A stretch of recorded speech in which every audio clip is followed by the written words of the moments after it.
Hello, everybody. I'm Jamie Barr, the superintendent of the Canandaigua City School District. By now, you've probably heard that there is new reopening guidance from New York State for school districts. This presentation will talk about that guidance and what it means for our school district. And as part of that guidance, we actually have to determine our local community's risk tolerance for any changes right now. And so I'll talk about what that really means as well. So let's just jump right in. Here's the guidance document. It was released on Friday at 5 p.m. It looks very similar to the previous document that was released back in July. There is about 180 changes in this document. I won't talk about all of those. I'll just highlight some of the main ones, but you can find the document on our website. So some of the main differences or changes that are to be noted from this document is, number one, school districts have to gauge community sentiment around their tolerance for moving from 6 feet to 3 feet, given our community's infection rate and circumstances. And so as part of that, there'll be a survey a little bit later that we'll share to gauge your tolerance for making this shift. We must redo our reopening plan that we did in July and August, and we have to resubmit it to our local Department of Health, the New York State Department of Health, and the Education Department of New York State. And we have to post it on our website. And so we're working through that process now as well. But essentially, students now can be at 3 feet of social distancing. They're now calling it physical distancing instead of 6 feet, which is what the standard has been up until now. Band, chorus, and physical education can now move to 6 feet of physical distancing. All of these situations include wearing a mask, but up until this point, they were actually required to be at 12 feet. And then it says that masks must be worn at all times except for meals. And so those are some of the major changes. I'll talk about a few more as we progress through this presentation. The New York State Department of Health did adopt the CDC guidance around how you're determined your level of transmission risk. And so through CDC, you can be determined in your county as low, moderate, substantial, or high. And I'm using my pointer here to show you that our county has about 109,000 people in it.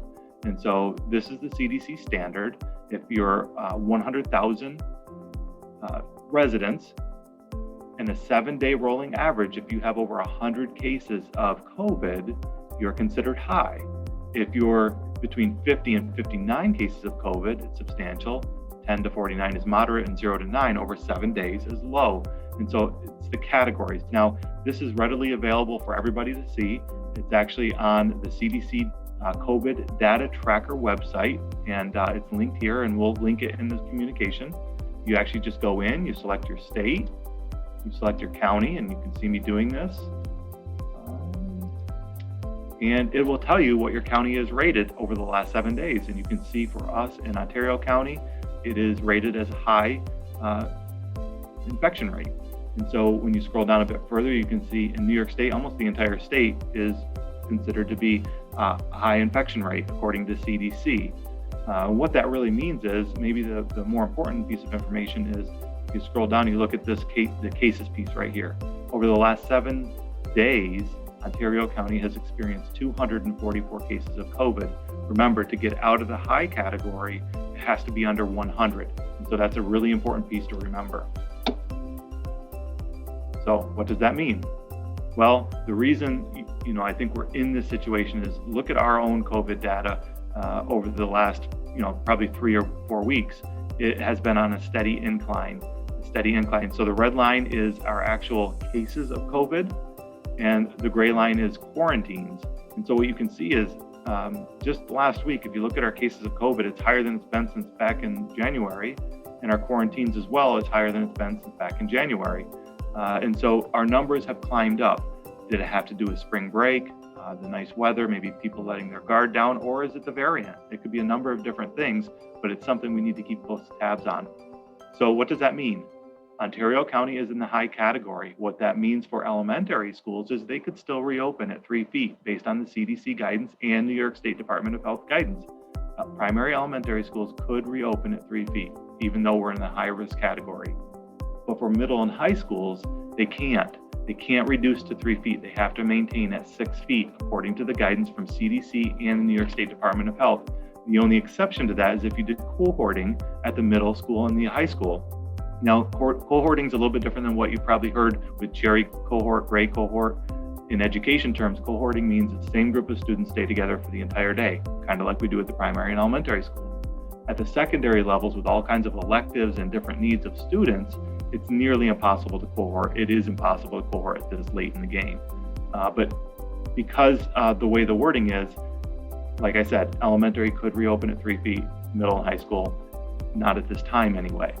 So let's move on. Well, I just basically stated that.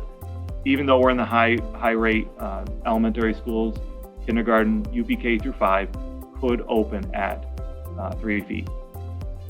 For grades 6 through 12, they can't yet, but we will track that data on a weekly basis. And if it falls below 100 and we're allowed to move to 3 feet, we will make that change, and we'll follow that data. And you can see down here through May 3rd. If by May 3rd, the data doesn't fall under 100, we will finish the year at the middle school and the academy and the CACC as is.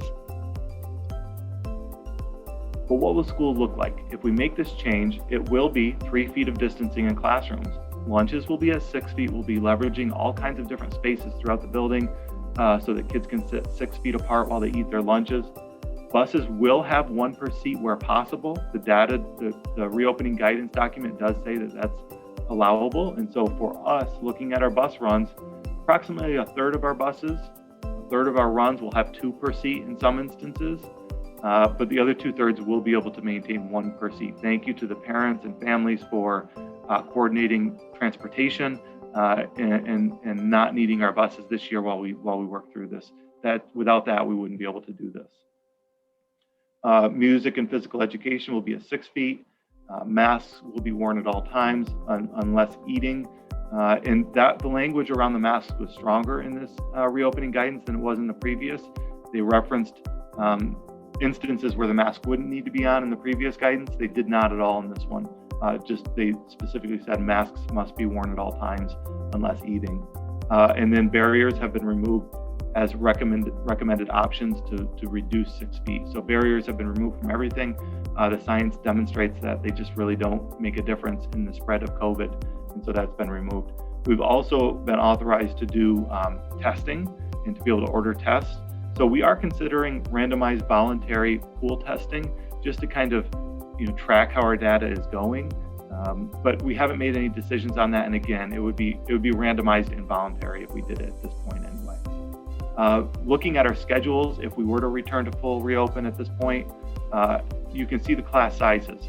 And so, the class sizes are a little bit higher than what is normal for us.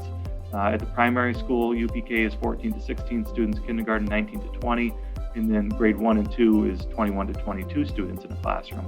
Elementary is fairly well maxed out at about 24 students in every classroom. Middle school will have between 22 and 26 students, and then academy between 18 and 25 students.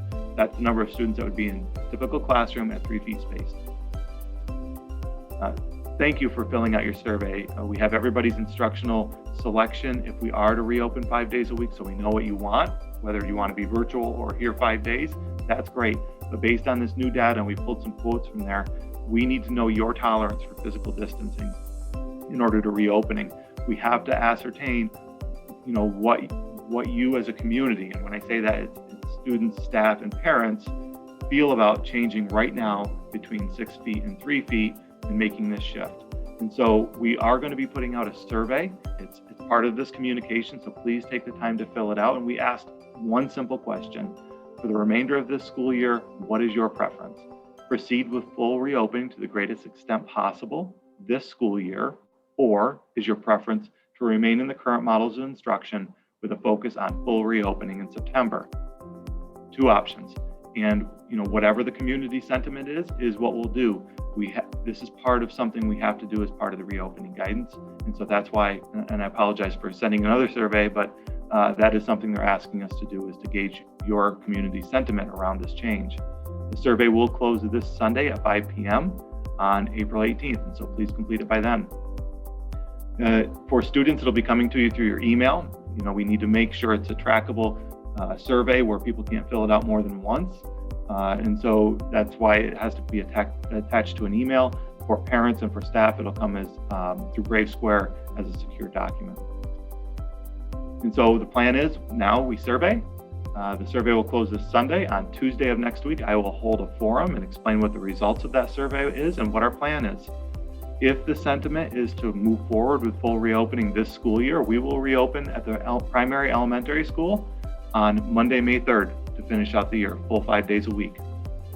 For the middle school academy and CACC, we will continue to track the data every Monday with the local Department of Health and all the superintendents in Ontario County and determine, are we below 100 or not below 100?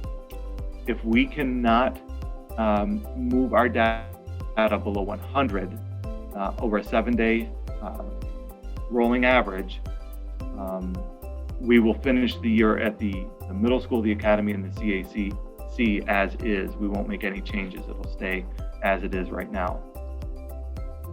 And so the community forum, like I said, is Tuesday of next week at 6 p.m. I hope you all can join us. We have a capacity of 1,000 participants. If we go over that, don't worry, we are recording it and we'll make it available.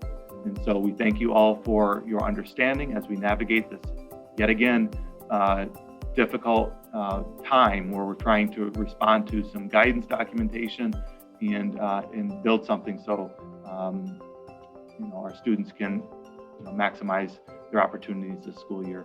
And so thank you, and I look forward to seeing the survey results, and I look forward to our time together in the forum on Tuesday of next week.